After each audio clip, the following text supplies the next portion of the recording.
Ang kwento ni Tomby.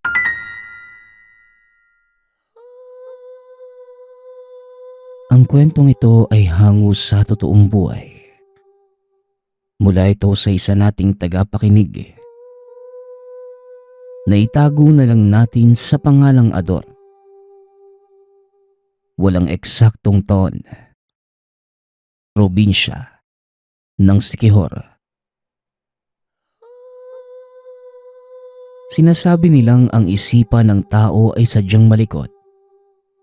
Kadalasan, nakakalika tayo ng mga imahe o lugar na tayo lang ang nakakakita at nakakaalam. Ito ang naging karanasan ko. Tawagin niyo na lang ako sa pangalang Ador. Hindi po tungkol sa akin ang kwento, kundi sa nakilala kong babae. Pero bago ang lahat, nais ko munang ipakilala ang aking sarili. Isa po ko sa mga taong kadalasang tinatawag na may sariling mundo. Madalas akong humihiwalay sa karamihan dahil hindi nila ako nauunawaan. Ako yung tipo ng taong malalim mag-isip at matalinhaga kung magsalita. Kadalasan akong napagkakamalang may diferensya sa pag-iisip dahil hindi kayang unawain ng ibang tao ang sinasabi ko. Ngunit hindi naman sa pagbubuhat ng bangko. May ilan na din kaming mga parokyanong ako ang hinahanap dahil naaaliw sila sa akin. Lalo na kapag nagpapaliwanag ako tungkol sa mga tanawin. Maging ang ahensyang kinabibilangan ko ay madalas akong irekomenda sa mga bisita. Hindi ko nga nakilala ang isang babaeng tawagin na lang natin sa pangalang Wena. Kasama ito sa pangkat ng mga estudyanteng nagpunta sa lugar para sa kanilang pag-aaral. Ako ang napili ng mga ito para samahan sila sa paglilibot. Tahimik lamang ang babaeng yun. Halos sumasabay lamang sa mga kasamahan. Kapansin-pansin ang itsura ni Wena. Dahil naghahalong asul at berde ang kulay ng mga mata nito. Maging ang buhok ay kakaiba din ang kulay.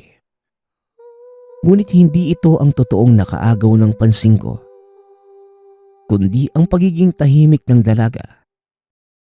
Bago pa man magsimula ang kanilang biyahe, kinausap ko ang pangkat tungkol sa mga alituntunin. Nang mga sandaling ito ay hindi pa kami magkakilala, kaya hindi niya ako pinapansin. Nakasakay na sa bangka ang grupo nang makita kong nahuli si Wena. Aalis na sana ang bangka. Kaagad kong hinila ang lubid dahilan para magalit ang bangkero. Hoy, anong ginagawa mo? Paano ko masira yung bangka ko? Wika ng bangkero. Kung ihampas ko kaya sa'yo itong sagwa na to, bakit ka ba nagmamadali? Binayaran ka para isakay at ihatid kami sa pupuntahan namin. Hindi mo ba nakikita na may naiwang pasahero? Tugon ko sa bangkero. Bigla naman itong natahimik. Kalaunan ay dinikit ang bangka sa pantalan para makakyat ang naiwang pasahero. Ayos ka lang ba, miss? Kamuntikan ka pang mahulog ah. Pasensya na. Ayos lang. Maraming salamat. Napakaikling sagot ni Wena. Nakatitig lang ito sa dagat habang nagbabiyahe ang bangka. Pagkarating namin sa isla, kaagad na silang nagbabaan. Mabuti na lamang at marunong sumunod ang mga kabataang yun. Habang naglalakad sa dalampasigan, napansin kong nahuli na naman ang babaeng ito. May kung ano siyang dinadampot sa buhangin. At bilang tour guide, responsibilidad ko ang bawat turistang nasa biyaheng yun. Kaagad kong nilapitan si Wena para sabihin nasa malayo na ang mga kasamahan. Tara na, Wena. Malayo na yung mga kasama natin, oh. Tingnan mo ang batong to. Napakaganda, hindi ba? Tugon ni Wena sa akin. Biglang napako ang atensyon ko sa hawak nitong bato. Oo nga no. Saan mo naman nakuha yan? Diyan lang. Nakakalungkot lang na hindi sila nakikita ng ibang tao. Tara na. Nag-aantay na sila sa atin. Tugon ni Wena. Nakangiti ito habang naglalakad papalayo. Hindi ko naman maintindihan ang ibig sabihin. Ngunit hindi ko na ito gaanong binigyan pa ng pansin. Kasi nga, hindi ko pa alam ang pagkatao nito. Hanggang sa makapasok na kami sa Bakawan, abala ang mga kasama sa pagtatala. Samantalang si Wena naman, nakaupo sa buhanginan habang pinaglalaroan ang maliliit na alimasag. Hindi ko malaman kung ano ang meron sa kanya, pero alam kong kakaiba ang kanyang pagkatao. Natuklasan ko nga ito nang hindi sinasadyang magkaroon ng sakuna. 4:00 na ng hapon. Hindi pa din dumarating ang bangkang inuupahan ng ahensya. Ako ang nakatoka sa kanilang kaligtasan. Kaya gumawa ako ng paraan para kahit papano ay maging komportable sila sa lugar. Mabuti na lamang at may sirang kubo. Buo pa ang bubong kaya pinili kong doon muna sila patuloyin. Sinabi ko sa mga estudyante, maaaring bukas pa sila makakabalik sa syudad dahil walang bangkang susundo. Hindi ko inasahang matutuwa ang mga ito. Nakahinga naman ako ng maluwag dahil akala ko ay magrereklamo. Buti na lamang at hindi maarte ang mga ito. Gumawa ako ng apoy at nagsipag-upuan naman ang mga ito. Buti na lamang at may mga dala akong pagkain na pwedeng ihawin. Habang nagkakasiyahan ang grupo, nakita ko namang nakahiwalay si Wena. Nakatingala sa isang malaking puno ng sibukaw. Nilapitan ko ito upang kausapin. Ngunit hindi pa man ako nagsasalita. Nauna na itong makipag-usap. Ang ganda ng mga alitap-tap, no? Sana makita din ng ibang tao ang totoong ganda nila. Wika ni Wena. Wena, naniniwala ka ba sa mga diwata? Tanong ko sa kanya. Hindi ko alam kung saan ang galing ang mga salitang yun. Pero laking gulat ko na sinagot naman ito ni Wena. Oo naman. Naniniwala ako sa kanila. Dahil totoo naman talaga sila eh. Ang sabi nga ng lolo ko, nabubuhay sila kasama natin. Oo, tama ka. Ganon din yung sinabi sa akin ng lolo ko eh. Na ang mga diwata daw ay nabubuhay sa mga puno, damo at mga hayop. Alam mo ba kung ano yung alamat na bumabalot sa islang to? Hindi eh. Sa totoo lang, yan yung dahilan kung bakit ako nandito. Gusto kong malaman ang hiwagang bumabalot sa lugar na ito. Wika ni Wena. Dito na ako nagkaroon ng pagkakataong makausap ang dalaga. Wala naman akong ibang intensyon, kundi ang basahin ang totoong pagkatao nito. Dahil sa totoo lang, nahihiwagaan ako sa kanya. Alam mo bang bago dumating yung mga Kastila sa lugar na ito, punong-puno ng mga alitap-tap ang paligid ng isla. Halos gabi-gabi silang nagpapakita eh. Ang sabi ng mga matatanda na pinapamahayan daw ng mga engkanto ang lugar na ito. At ang ilan naman, nagsasabing diwata ang mga nakatira dito. Pagpapaliwanag ko sa kanya. Ngunit hindi ko inaasahan ang susunod niyang sasabihin.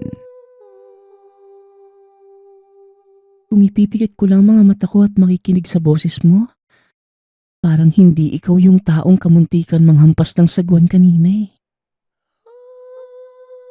Wika ni Wena. Natawa na lang ako dahil hindi ko talaga inaasahang maaalala niya ang ginawa ko. Naaalala mo pa yun? Pasensya ka na. Hindi ko napigilan yung sarili ko kanina eh. Naiintindihan ko. Kaya sige na, ituloy mo na yung kwento mo.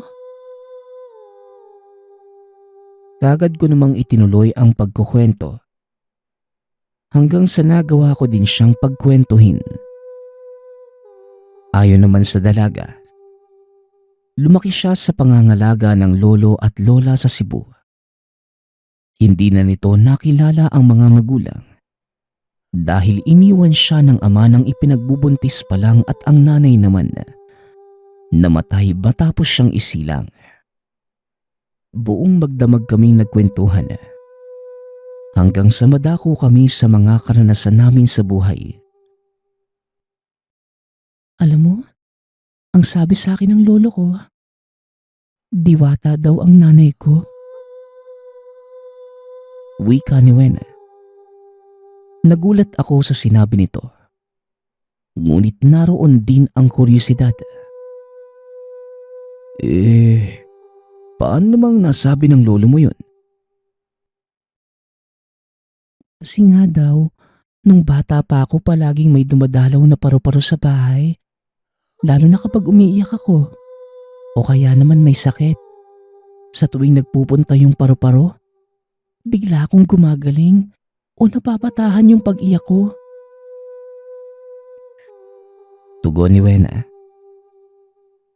Kung hindi malawak ang isipan ng taong nakikinig kay Wena ng mga sandaling yun, iisipin itong may diferensya sa pag-iisip ang dalaga. Pero sa hindi malamang dahilan, tila naniniwala ako sa mga kwento niya. Ipinagpatuloy ni Wena ang pagkukwento hanggang sa hindi na namin namalayang pareho kaming nakatulog. Mas nauna pa akong gumising at tinanggal ko ang suot kong jacket para ikumot sa kanya. Tinignan ko ang ilan pa sa mga kasama namin. Nakitang mahimbing pa ang tulog ng mga ito. Napatingala ko sa kalangitan. Napansing namumuo ang ulap-ulan. Ginising ko si Wena para papasukin sa loob ng kubo. Saktong pagtayo nito ay biglang bumuhos ang napakalakas na ulan. Hindi ko inaasahan ang sama ng panahon kaya siguro maaaring tumagal pa tayo dito ng ilang araw. Doon ko nakita ang pagkadismaya ng mga estudyante. Ngunit wala naman silang magagawa dahil hindi sila makakaalis ng isla lalo pat malakas ang alon. Tinignan ko si Wena. Tila baliwala lang sa kanya ang masamang balita. Nakangiti pa ito habang sinasahod ang kamay sa tulo mula sa bubong. Mabuti na lamang at nasa loob ng bakawan ng kubo. Kaya naman hindi sila gaanong binabayo ng malakas na hangin. Pagtila ng ulan, kagad akong lumabas ng kubo para sana tignan kung humina na ba ang alon. Ngunit wala pa ding pagbabago. Naisipan ko na lamang na mag-ikot sa paligid para makahanap ng makakain. Pero hindi ko inaasahang nakasunod pala sa akin si Wena. Napunta ako sa gawing maputik. Nagulat na lamang ako nang biglang mapasigaw ang dalaga. Dali-dali ko itong pinuntahan upang malaman kung ano ang nangyayari. Nadatnan kong nakahandusay sa putikan si Wena. Wala na itong malay at may sugat sa bandang noo. Sinubukan kong gisingin ang dalaga. Ngunit wala itong naging epekto. Bagaman nag-aalangan binuhat ko si Wena para dalhin sa kubong tinutuluyan ng mga kasamahan. Pagkarating doon, pinakiusapan ko ang kasamahan nilang babae. Palitan ito ng damit dahil punong-puno ng putik ang katawan. Matapos ay nagpaalam ang mga ito para ituloy ang kanilang pakay. Ginamit nila ang pagkakataon upang mas lalo pang mapag-aralan ang lugar. At dahil wala ding malay si Wena, pinili kong magpaiwan upang bantayan siya. Sinabihan ko ang grupong wag masyadong lumayo at pumalik sa oras na sumamamuli ang panahon. Nanatili ako sa labas ng kubo. Bahagya ng nakakaidlip. Nang mapansin ang ilang paru-parong naglalabas-masok sa kubo, bigla kong naalala ang sinabi sa akin ng dalaga. Kaya naman mabilis akong tumayo upang tignan kung ano nga ang nangyayari. Paikot-ikot ang mga paru-paro sa natutulog na dalaga. Hanggang sa dumapo ang isa sa mga ito sa bahagi ng noo ni Wena na may sugat. Maniwala man kayo sa hindi, unti-unting naghilom ang sugat ng dalaga. Ilang minuto pa ay nagising na ito. Nagtataka kung paano siyang napunta sa lugar. Ipinaliwanag ko naman sa kanya ang nangyari, maging ang pagdating ng mga paru-paro. Diba? Kagaya ng sinabi ko sa'yo, ngayon nakita mo na ang ibig kong sabihin? Wika ni Wena. Hindi ako nakapagsalita sa mga nakita.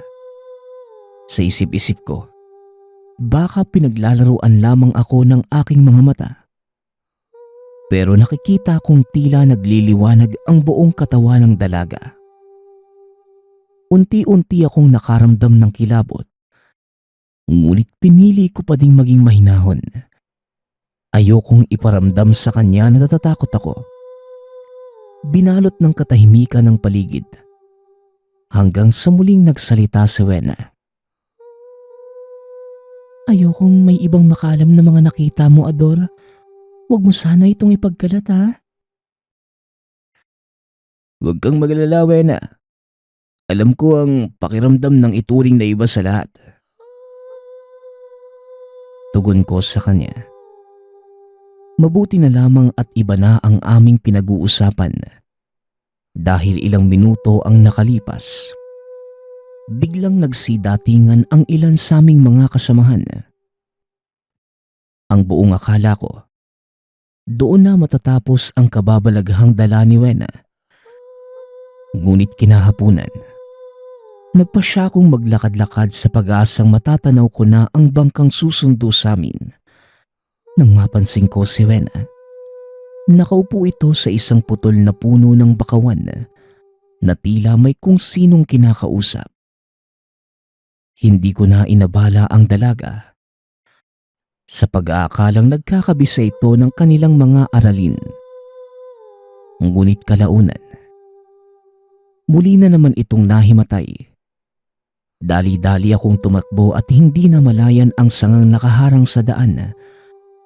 Tumama ang paa ko doon, dahilan para madapa. Tumama ang ulo ko sa isang matigas na bagay.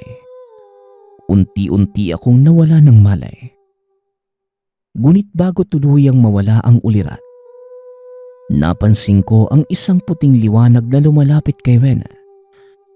Nagsasalita ang dalaga, pero hindi ko maintindihan dahil tila nabibingi ako ng mga sandaling yun. Hanggang sa unti-unting nagdilim ang paningin. Hindi ko alam kung gaano ko katagal na wala ng malay, pero nagising akong sakay na sa bangka. Ilang minuto ang nakalipas ay buhat-buhat na ako paakyat ng pantalan. Dinala ko sa ospital upang suriin. Mabuti na lamang at wala akong malalang pinsala. Ilang araw pa akong nanatili doon at paglabas, hindi ako pinayagang makabalik sa trabaho dahil na din sa naging kondisyon. Kinuha ko naman ang pagkakataong yun upang bumalik sa isla dahil hindi pa din mawala sa akin ang mga nangyari. Bago ko nawala ng malay, tanda ko kung saang lugar ako bumagsak. Pilit kong iniisip kung ano ang bagay na nakita kong lumapit kay Wena. Hindi ko na din nakita ang dalaga matapos ang pangyayari. Inakala kong yun na ang huli naming pagkikita. Ngunit isang hapon, habang naglalakad-lakad sa dalampasigan, napansin ko ang isang pamilyar na figura ng babaeng nakaupo sa buhanginan habang may kung anong dinadampot. Wena? Ikaw ba yan? Nag-angat ng tingin ng dalaga at kagad ngumiti. Sabi ko na nga ba pupuntahan mo ko dito. Wika ni Wena. Iniikot ko ang tingin sa paligid. Napagtanto na kaming dalawa lang ang naroon. Naupo ako sa tabi ng dalaga at may kung ano itong iniabot sa akin. Isang kulay rosas na bato na may kakatuwang hugis ng patak ng tubig. Ang totoo na, napadaan lang ako dito Pero nang makita kita kagad akong lumapit. Ay nako. Oo na, sige na nga. Hinahanap kita kasi ang dami kong tanong sa isipan ko Wika ko sa kanya. Bigla namang natawa ang dalaga. Kagad tumayo. Iniabot nito ang kamay sa akin at inaya akong maglakad sa dalampasigan. Alam mo, Ador, lahat naman tayo may mga katanungan sa isip. Pero hindi lahat ng yun mabibigyan ng sagot. May mga bagay na hindi natin dapat malaman para manatili itong lihim. Ngunit para sa akin, kakaiba ka. Ikaw yung tipo ng taong hindi ako inusgahan. Nung mga panahong nalaman mong kakaiba ko sa karamihan. Wika ni Wena. Hindi ko pa din maunawaan ang mga sinasabi nito. Hanggang sa mapansin kong hindi na buhangin ang nilalakaran namin, kundi ang maputik na bakawan. Teka, anong ginagawa natin dito? Saka, paano tayo napunta sa lugar na ito, Wena? Hindi na mahalaga ang bagay na yan. Nandito ka para malaman ang katotohanan, hindi ba? Oo, tama ka. Napakadami kong tanong. Lalong-lalo na patungkol sa'yo. Yung dalawang paro-paro. Ang paggaling ng sugat mo. At ang babaeng lumapit sa'yo bago ako tuluyang mawalan ng malay. Ibabalik ko sa iyo ang tanong na yan. Ano ba sa tingin mo ang totoo kong pagkatao? Hindi ko alam ang sasabihin, Wena. Ang alam ko lang, bukod tangi ka sa mga taong nakilala ko. Kakaiba yung pamamaraan mo sa pag-unawa ng mga bagay-bagay At aaminin kong kakaiba din ang itsura mo ngayon. Nang mga sandaling yun, laking gulat ko dahil nag-iba ang itsura ni Wena. Naging mas matingkad na kulay ginto ang buhok nito. Maging ang mga mata ay tila nagliliwanag na kulay asul. Nababalot din ito ng puting liwanag na may halong berde. Hindi ko alam kung namamalikmata lang ba ako o nanaginip. Dahil wala na sa ayos ang mga bagay na nakikita ko. Habang nakatitig sa akin ang dalaga, biglang lumitaw ang napakadaming alitaptap at kasunod nito ay ang pagpapakita naman ng isang napakagandang nilalang. Alam kong hindi ito tao. Ang mukha ng elemento ay puting-puti na may maitim na mga mata. May pakpak ito na mahalintulad sa mga paru-paro. Nagpapalit-palit ang kulay nito mula sa pagiging itim ay nagiging kulay asul. Siya ang inang diwata ko, Ador. Ang tagapangalaga ng lugar na ito. Hindi nagkataon ang pagkikita natin at pagpunta sa lugar na ito. Nakatakda ang araw at oras na ito upang magkakilala tayo. Wika ni Wena. Nakatitig lang ako sa nilalang habang pinapakinggan magsalita ang dalaga. Napaka maaliwalas ng pakiramdam ko ng mga sandaling yun. Hindi ko alam kung bakit tila nawala ang lahat ng negatibong pakiramdam sa katawan ko. Lalo na ang takot. Bakit, Wena? Ano bang kailangan niyo sa akin? Saka bakit ako? Hindi ako ang may kailangan sa'yo kundi ang inang diwata. May isang bahagi sa islang to kung saan mo makikita ang labi ng isang sanggol. Hanapin mo ito at bigyan mo ng maayos na libing. Ikaw lang ang maaaring gumawa nun, Adora.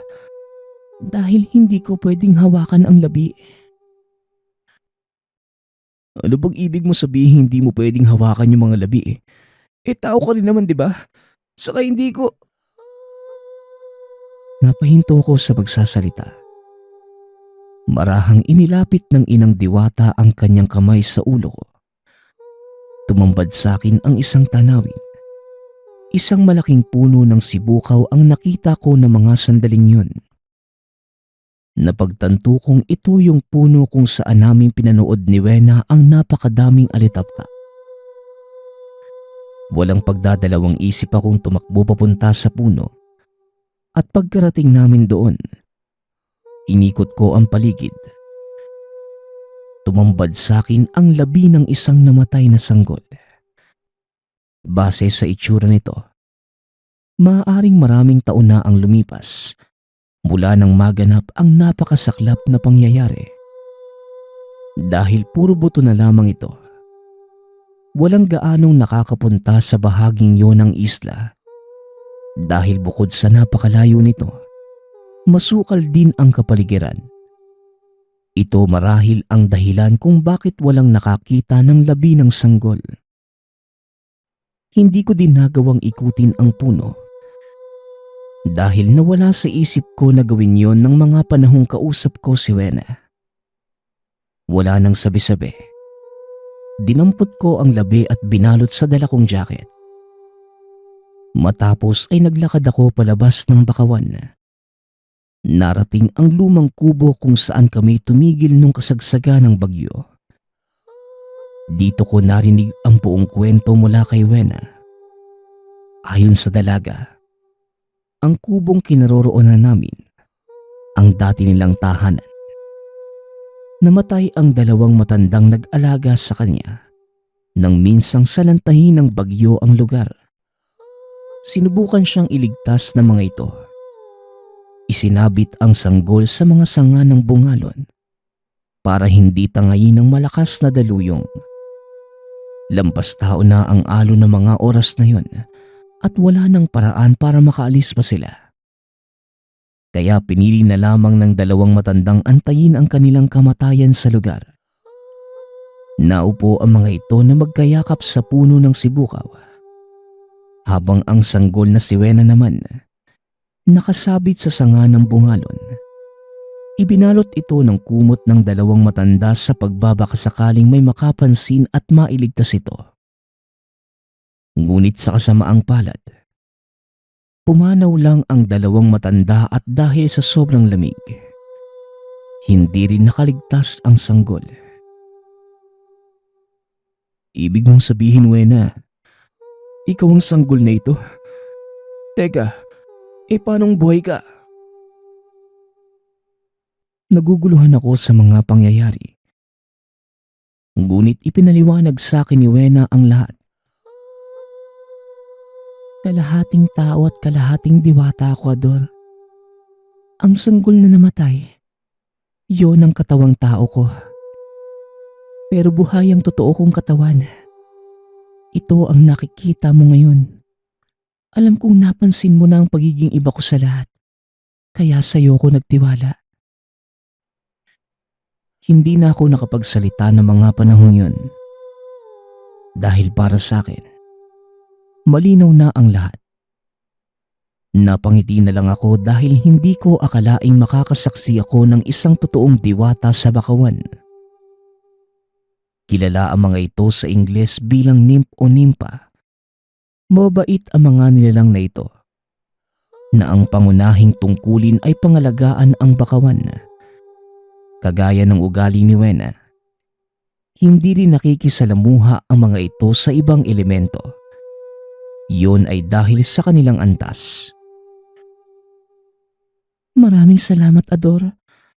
Alam kong hindi mo tatanggihan ang paghingi ko ng tulong. Napakamot na lang ako ng ulo. Sinabi sa isip ko na sino bang makakatanggi. Sapilitan akong dinala sa lugar. Maliit na bagay yun, Wena. Sa totoo lang, nagugulat ako sa mga nangyayari. Pero huwag kang mag-alala. Itatago ko ang sikretong ito hanggang kamatayan ko. Matapos ang pag-uusap namin, biglang nagliwanag ang buong paligid. Nang idilat ko ang mga mata, nakita ko ang sariling nakatayo sa tabi ng dalampasigan, kung saan kami huling nag-usap ni Wena bago pa niya ako dalhin sa isla. Walang tao sa lugar maliban sa aming dalawa, kaya pinili kong magukay sa buhangin. Doon inilibing ang labi ng sanggol. Pinalibutan ko din ito ng mga tinik para walang sino man ang gumambala. Matapos ang pangyayaring yun, muli akong bumalik sa dating trabaho. Yun na din ang huling pagkikita namin ni Wena. Wala akong kaide-ideya kung saan ito nagpunta o ano bang nangyari sa kanya. Gayunpaman, masaya ko dahil napatunayan kong hindi lang sa katang-isip nabubuhay ang mga elemento. Lalo pa nang makita ng dalawang mata ko ang isang diwata. Ang susunod nating kwento ay mula sa isa nating tagapakinig. Naitago na lang natin sa pangalang Tasha. Taong 1981. Probinsya ng Ilocos. Alas 5 pa lamang na madaling araw. Naghahanda na si Tasha sa pagpasok sa trabaho. Ito lamang ang pinagkakaabalhan niya sa araw-araw.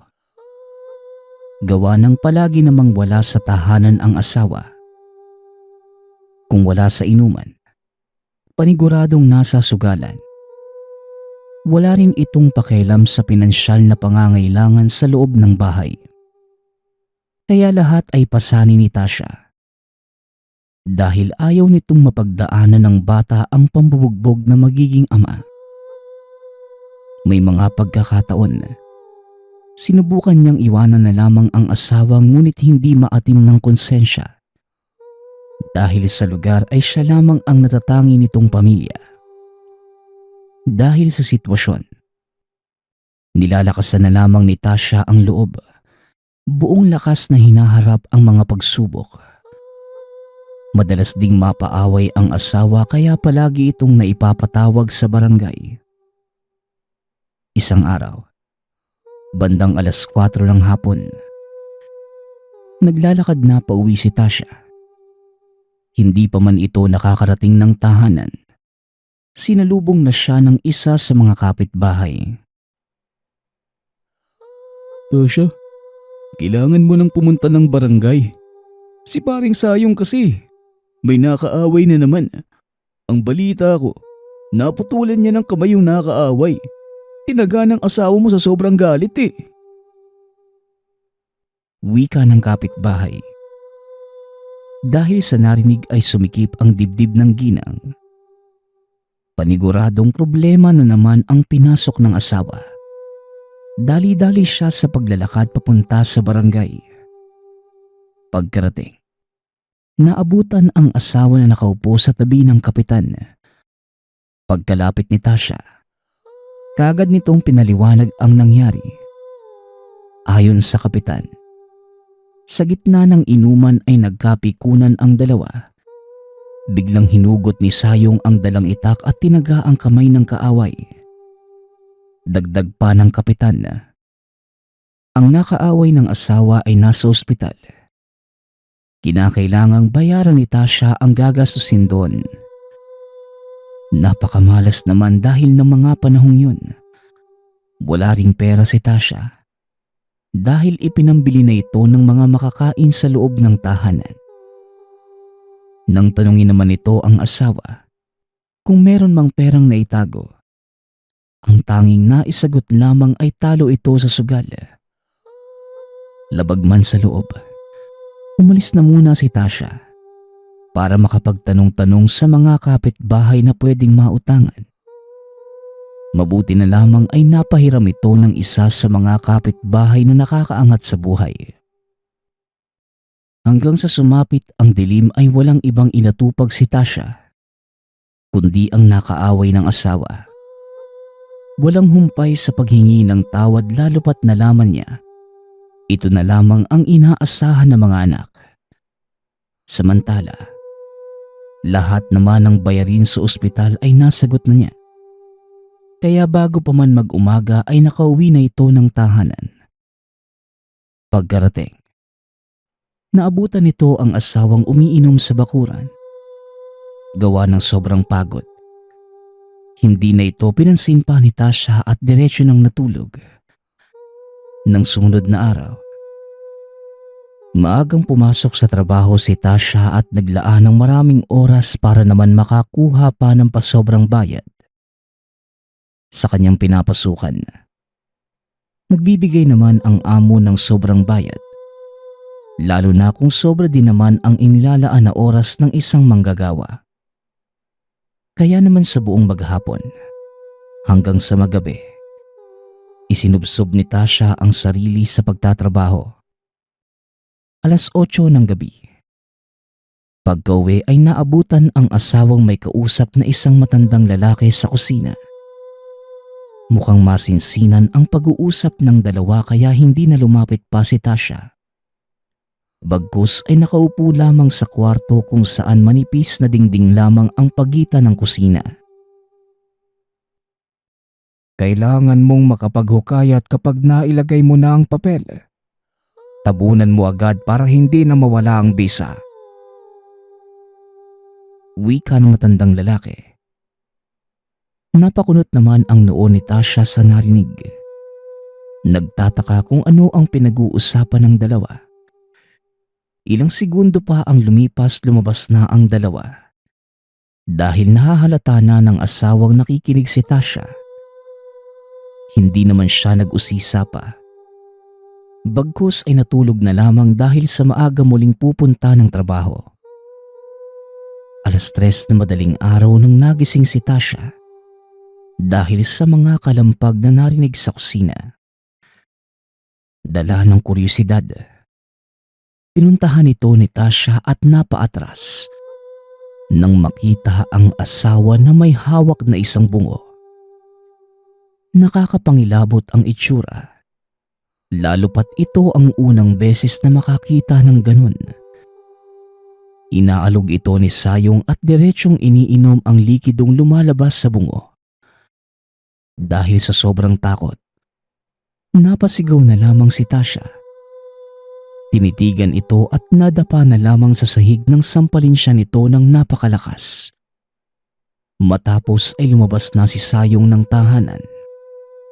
Samantala, labis man ang pagkatakot ni Tasha ay sinundan niya ito. Sa pagsunod ni Tasha, napapansin niyang tila papunta sa sementeryo si Sayong. Hindi nga siya nagkamali. Tumigil ito sa isang parte ng sementeryo kung saan wala nang masyadong nagsisiksika ng mga nicho.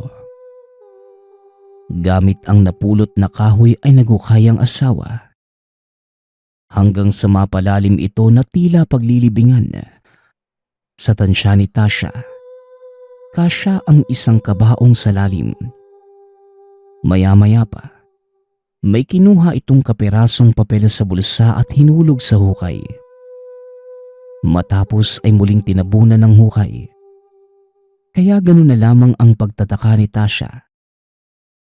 Nang masigurado ni Sayong na wala ng butas ang hinukay, umuwi na rin ang asawa. Hindi na sumunod pa ang ginang dahil baka mahalata ito. Bagkus ay nilapitan na lamang ang hinukay ng asawa. Ngunit eksakto namang bumuhos ang malakas na ulan, kaya napilitan si Tasyang umuwi na rin ng tahanan.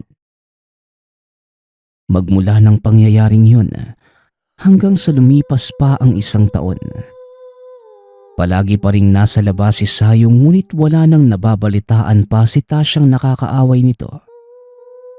Hindi na rin siya sinasaktan at bihira na rin ang pagtatalo. Nakakapagtaka dahil likas na palaaway ang asawa. Kaya kahit papano'y nag-iisip ang ginang sa kung may kinalaman ba talaga ang paglibing nito sa kapirasong papel sa kasalukuyang nangyayari. Isang araw, habang nasa palengke si Tasya ay may isang ginang na lumapit sa kanya.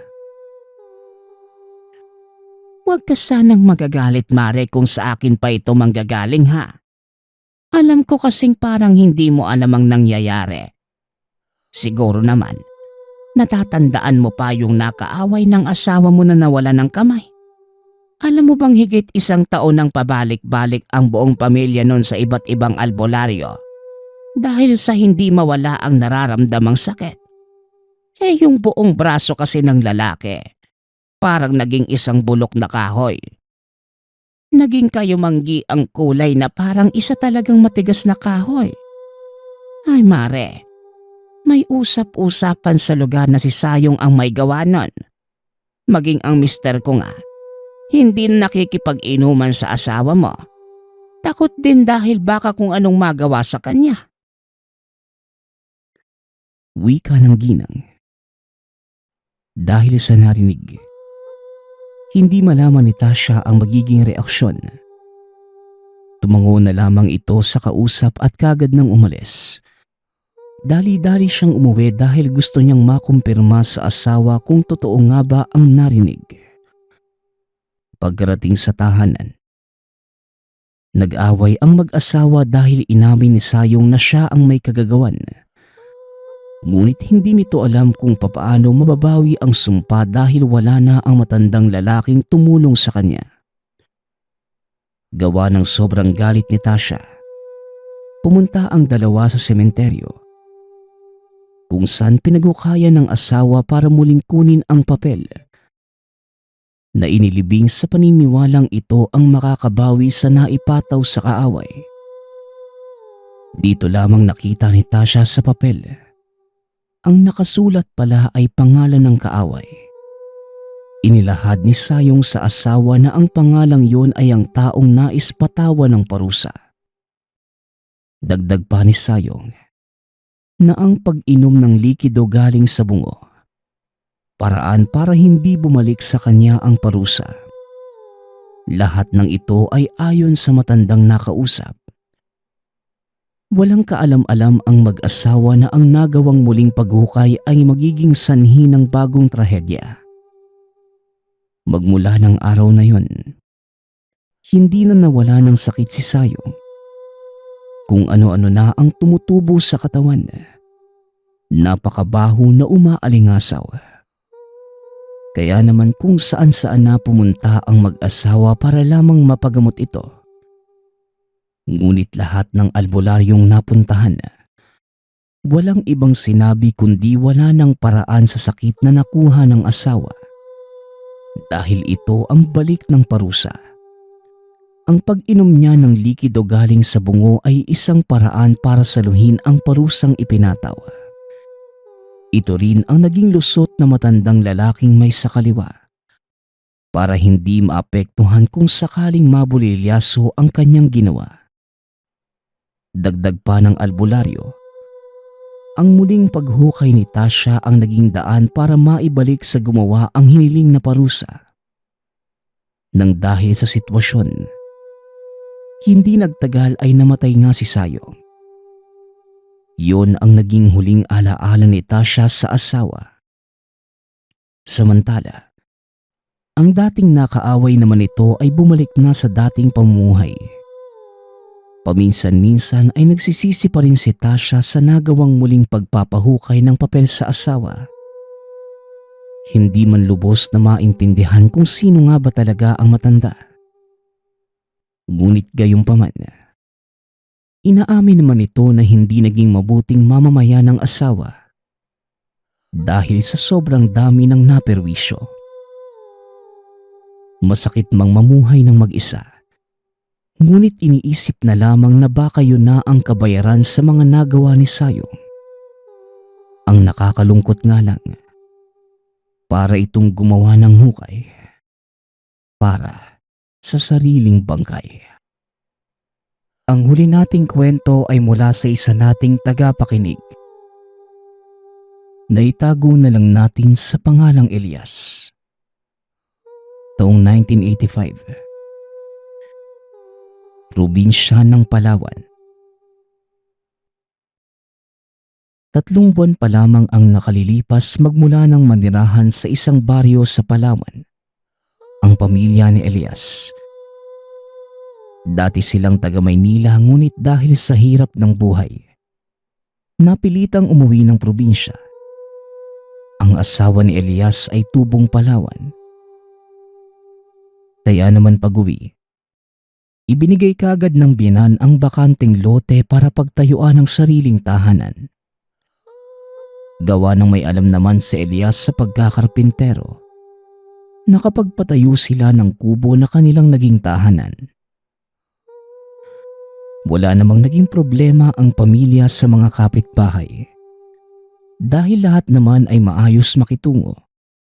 Sa katunayan, isa sa mga ito ay ang pinagtatrabahuhan ni Elias na nagngangalang Aling Melba, isang matandang mayaman na nagmamay-ari ng isang napakalawak na bukirin kung saan meron itong mga alagang kambing na nasa 20.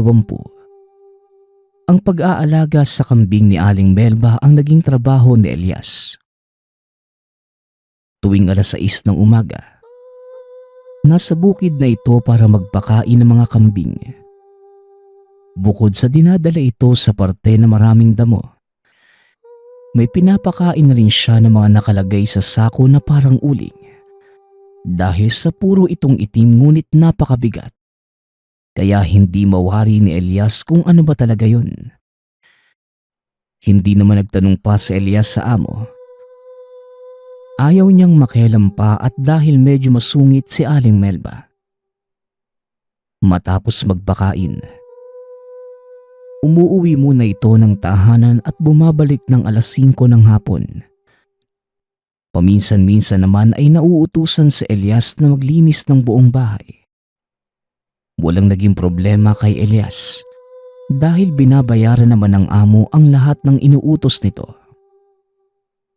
Isang araw, pagkagising ni Elias ay hindi ito makabangon dahil napakabigat ng nararamdaman. Tila may nakapatong sa buong katawan. Dahil dito kagad naman na pinainom ito ng asawa ng herbal na gamot. Samantalang ang anak naman ang nag-abiso kay Aling Melba na hindi muna makakapasok ang ama. Sa maghapon, nanatiling nakahiga si Elias. Bandang 5:00 ng hapon, may inimbitahan na isang manghihilot ang asawa. Ang buong katawan ni Elias ay pinahira ng langis at dahan-dahang hinilot. Matapos ay nagwika ito. Para makasigurado, bibigyan na rin niya ng gamot sa usog si Elias. Dahil marunong ang manghihilot na magtanggal ng usog, may mga dala na rin itong mga halamang gamot na ginagamit sa usog. Matapos maihanda ay paisa-isang nilagyan ng simbolo ng krus ang mga parte ng katawan ni Elias. Nang matapos, gamit ang 2 kamay ay inipit at piniikot-ikot ang mga dahon. Makailang segundo lang, bigla itong nagkulay pula at habang nahihipa ng hangin, unti-unti itong nagiging kulay kayumanggi. Ito ang sinasabing usog sa patay. Iho, saan ka ba nang galing? Bibihira lamang ang may ganitong puwersa sa lugar natin. Tanong ng manggagamot. Wala namang ibang naisagot pa si Elias kundi sa tahanan ni Aling Melba. Matapos na muling malagyan ng mga dagta ng dahon ang parehong bahagi ng katawan, umuwi na rin ang matanda at muli namang bumalik sa pagkakahiga sa Elias. Buong magdamag namang nakatulog ng mahimbing sa Elias. Ngunit pagkagising, wala pa ring pinagbago ang nararamdaman. Kaya naman muling tinawag ng asawa ang manghihilot para tignan ng asawa. Wala namang ibang ginawa ito kundi ulitin ang paraan sa pagtanggal ng usog. At nang matapos, ganun pa rin. Walang nagbago sa pakiramdam ni Elias. Hanggang sa dumaan pa ang 3 araw, hindi pa din talaga nakakabangon si Elias dahil sa kung anong nakadagan sa buong katawan. Dahil sa hindi na mapanatag ang asawa, nagtanong-tanong na ito kung saan makakahanap ng albularyo para patignan ng asawa. Swerte na lamang dahil may nakapagsabi sa kanya na hanapin sa kabilang baryo ang manggagamot na nagngangalang Tandang Dugay. Isa itong dalubhasang matanda at kayang magpabalik ng naliligaw na kaluluwa. Halos 2 araw din bago nahanap ng asawa ang manggagamot. Gawa ng nakatira pala ito sa pinakatuktok ng bundok. Hindi naman nagdalawang isip ang matanda na sumama sa tahanan ni Elias. Pagkarating, kaagad na hinawakan ang kamay ni Elias. Diretso namang napakunot ang noo ng matanda. Tumitig sa bubong ng kwartong kinihigaan ni Elias. Nakikita mo ba ang butiking itim sa dakong kaliwa? Nabarang ka, iho. Isang matandang babae ang may gawa nito sa'yo. Wika ni Tandang Dugay. Naupo ito sa bandang ulo ni Elias at hinipan ang bunbunan. Nagwika ng mga salitang Latin at nawala ng malay si Elias. Sa muling pagdilat, nakalutang na ito. Malinaw na nasisilayan ang manggagamot at ang isang matandang babaeng nakahiga sa sariling kwarto. Dala ng kuryosidad, pinagmasdan itong maigi at nabatid na si Aling Melba ang kinakausap ng manggagamot. Di ka mananalo, Tandang Dugay. Marami na tayong beses na nagkaharap. At alam naman nating parehong hindi mo kakayanin ang pwersa ko. Wika ni Aling Melba habang humahalakhak. Sa puntong yon, batid na ni Elias na hindi normal na tao ang amo. Bukod sa may mahaba itong kuko, nanlilisik din ang mapupulang mga mata habang kinakausap ang manggagamot. Sa gitna ng pagsasagutan ng dalawa, biglang naalimpungatan si Elias dahil nabatid na kaya na niyang maglakad habang nakalutang. Walang ano-ano'y sumigaw ang manggagamot ng kung anong salita, dahilan para manlisik ang mga mata ni Aling Melba. Sa mabilis na paraan, sinugod nito ang manggagamot at kinalmot ang braso gamit ang mahabang kuko. Batid sa mukha ng albularyo ang sakit na naramdaman, kaya halos madapa siya sa sahig. Hindi mo ko kaya, tanda. Hindi mo ko kaya. Akin lang si Elias. Sigaw ng Ali.